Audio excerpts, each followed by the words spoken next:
Ой, Жора, как приятно на тебя смотреть, когда ты занят своими попугайскими делами, причем так яро ты, бедняга, да, игрушки у тебя не покупаем, на улице находим, валяются они у нас в огороде.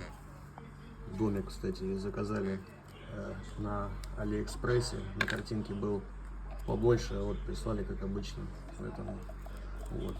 Палку у слону забрали, кокос на улице нашли.